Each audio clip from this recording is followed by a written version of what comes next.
What is up, gang? It is I, Carlton Flowers, your crypto pro. Yay! And tonight, as promised, my step-by-step tutorial on how to flip items to multiply your gem balance. I'm going to show you the things that I do, a few tips and tricks, and go over several points, bits of advice that you could use in order to grow your gem balance so you can get to the point where you can do things like I did on the last couple market pumps, where I was buying with leveraged gems. In other words, I 10x'd, 20x'd my gem balance before buying high-priced items so that I didn't have to come too much out of pocket at all to make purchases. But first, must I remind you that this is not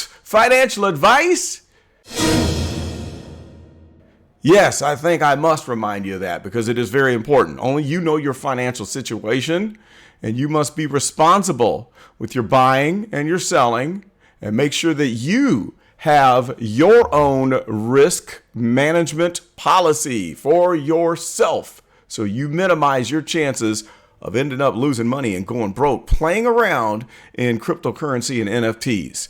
Okay, so let's just start with the first bit of advice. Some of these will just be straight bits of advice, and some items I'm going to show you on the website.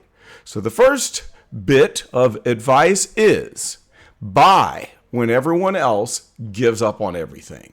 You don't buy during whale pumps. You know that pump that just happened a couple weeks ago where prices shot up out of nowhere? It started a feeding frenzy. And many of you bought items because you thought that was the beginning of the next run-up. Now, just a few days before, most people were afraid to buy because prices were still coming down during this distribution phase. So when all hope was lost, I even get nervous while I'm buying, when I'm sitting there buying comics for $1.90, $1.95.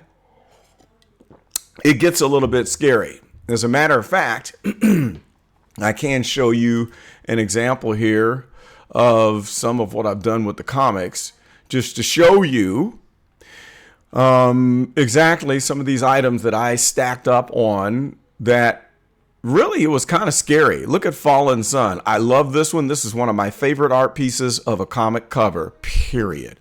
I love this, and I have personal reasons why. Let's jump into here and look at the common, and I'm going to show you something. Let me show you something.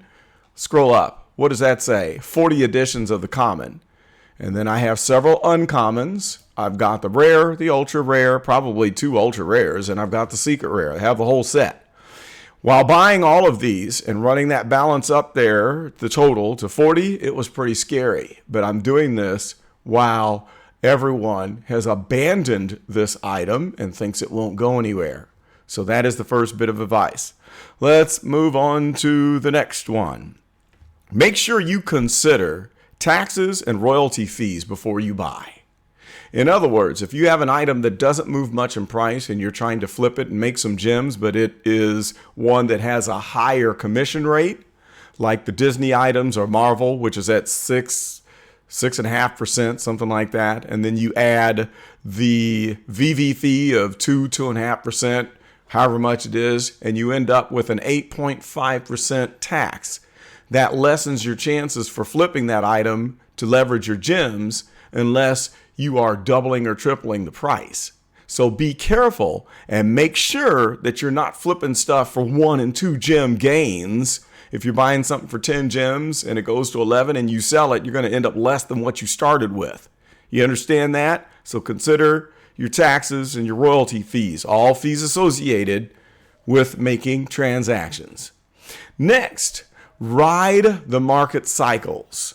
It's just like cryptocurrency swing trading. And let me show you what a market cycle is. Let's put this on the day chart. This is just, we'll just look at Bitcoin, all right? Let's take, for instance, Bitcoin over the last several months. I'm going to show you a swing channel, how you would trade this. When Bitcoin was at 35,000 or 30,000, and then we ran up to this all-time high, this is a swing channel up. I'm buying down here and then I'd be selling up here. And just quite the opposite. A lot of people will not buy at the top of this swing channel, but they'll wait until you get to the bottom. And then some people would buy here and then sell there. Those are swing channels. And it takes several weeks or months for these to develop. You get the same things with your items here in the VeVe, the land of VeVe NFTs. Let's just go to NFTs here and just pick some random item for an example that's been around for a long time. DeLorean. Let me just type DeLorean and see what happens here. We'll pull up the ultra rare, and then we're going to go to all of the data that is stored here on mynfttracker.com. Now, the swing channels here are as follows. You have a channel that starts right here. It's just a consolidation channel right there. And then you have a markup channel that goes boop, just like that. That's a channel. And then you have a distribution, a really harsh one right here. And then it kind of flattens off all the way down to here. So when I want to leverage my gems, I am buying when we're down here when nobody's thinking about it. And I'm selling when we get up into here. I sold one of my DeLoreans for like 500-600 gems on the way up here. And then I was able to buy a lot of stuff from that. And so now we're back down in here in the distribution area. And this is where you should be buying when nobody is thinking about it. We had this slight little pump here, and now it's going all the way back down. I might pick up another ultra rare once we fall below 200, because then I'll wait for the next swing channel up, which would take us into a trading zone like this. And then I would look to sell once we get in this area right there at around 1800 or higher. That is how you trade the swing channels, the market cycles. And remember, there are 4 steps to the market cycle. The first step, the first phase, if we want to call it that, would be called accumulation. That's right there, number 1. Step 2, consolidation. That's where prices bump up and you have a lot of buying going on and we don't dip down too far. Step 3 is the markup phase. That's your parabolic peak. Step 4 is when you have the violent selling, the whipsaw selling, and then we start to settle down here. And this is the distribution phase that happens until you get to the bottom and start the cycle over again. Those are your market cycles. All right, next thing. I tell you what, I'm always on this website scanning. I suggest that you scan all items on the market several times per day. Now, you could use my NFT tracker or you could use the Ecomi Wiki. And Ecomi Wiki, you used to be able to go over here and choose tables and it's gone. So now you don't have that capability and it kind of messes it up for me. You go to graphs and you can't see the icons as well to scroll down and get the prices on everything. But here on mynfttracker.com, I can look at all NFTs. And then I'm going to go to collectibles only. And then I'm going to view. Let's see, where are we going to view? We're going to go to table. And now look at this. I can scroll down and go through everything. And here's your item on this side. And here's your current price on this side. I do this sometimes 3 or 4 times a day. So if you want to leverage your gems, you need to be watching this all the time. And there's a reason. And that reason is going to come up on another point, is when this happens right here. Do you see that? What does that say? It says all-time low. Those are the things that you want to check out. To infinity and beyond is at 157. That's an all-time low. It's been over 300 gems. That's a chance for you to be able to leverage your gems. Okay, next point. Buy the items that don't move during regular pumps. In other words, if you see some whale pumps and stuff gets shot up and everybody chases those, buys high, and then the whales sell off and leave those people sitting looking stupid with something that goes back down 50% in price, if you're buying the stuff that they're not manipulating, the things that are just laying low like a dog, laying on the ground, like a dog chilling out in the summertime in the dog days, not moving, not making a sound, then you are buying at the right time when everyone else has forgotten about it. I am a contrarian trader, okay? I buy things that don't move. During the time of that whale pump, I noticed that the uncommon invisible woman was not moving. It was like laying really low, and it was at like 9 or 10 gems. And then I noticed after the whale pump, it bumped up to like 17 for some reason. And that was a swing trade. I sold it. I doubled the gems on that sale, even with the higher fee, because it's Marvel.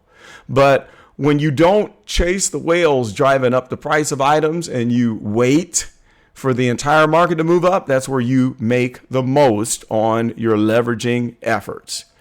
All right, next, focus on the overall percentage gain, not just the grails. In other words, going back to the comics here, some people only focus on grails. I don't. I buy everything. And for example, let me just scroll down here, get to the brands here. Let's come on down and show you an example of what we're talking about. And that would be within Fantastic Four. Now, let's say the common, which is not a grail. Let's pull up the common. And it's at $8.99. Okay, let's look and see how many of these I have now. What does that say? 20.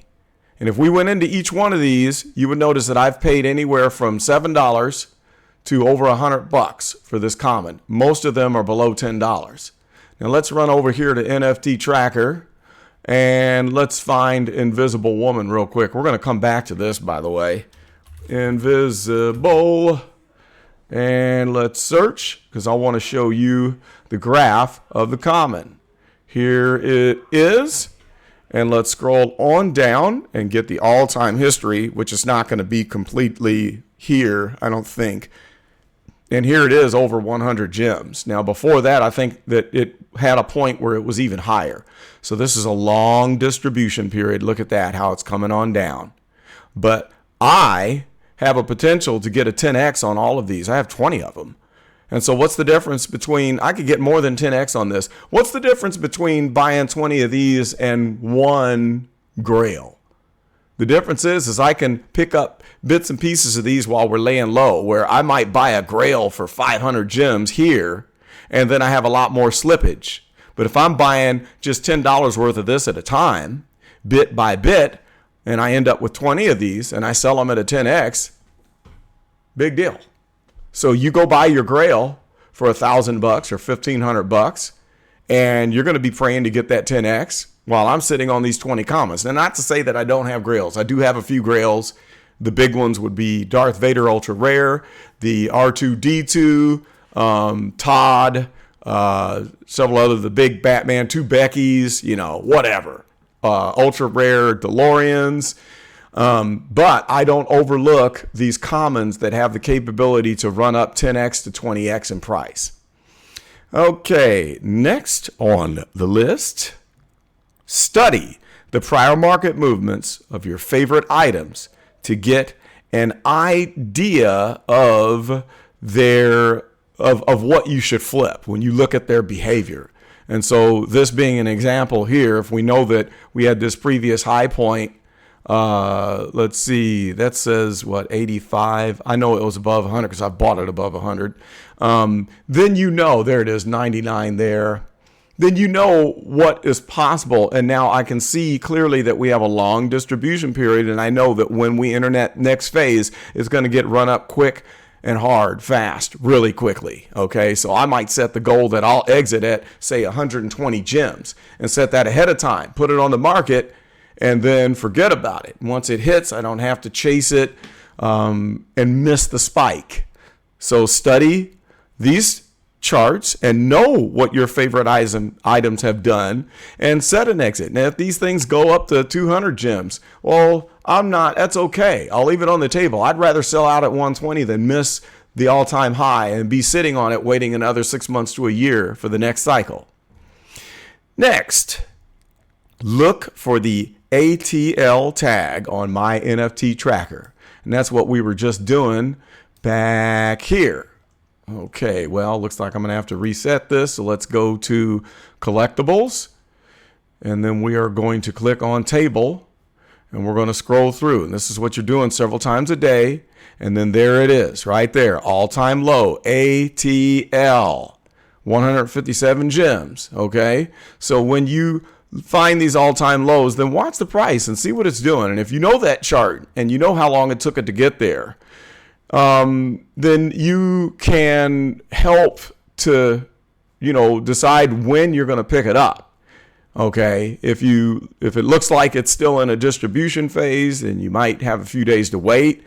But if it's a sharp dip, you might jump on it right away. So the ATLs are the ones that you want to look at. And I have plucked off several items when we see that ATL pop up. Now look at this. I'm on page 5 and I don't see any happening right now. So prices are either continuing to creep up just a little bit from the last big dip. Here's another one. All right.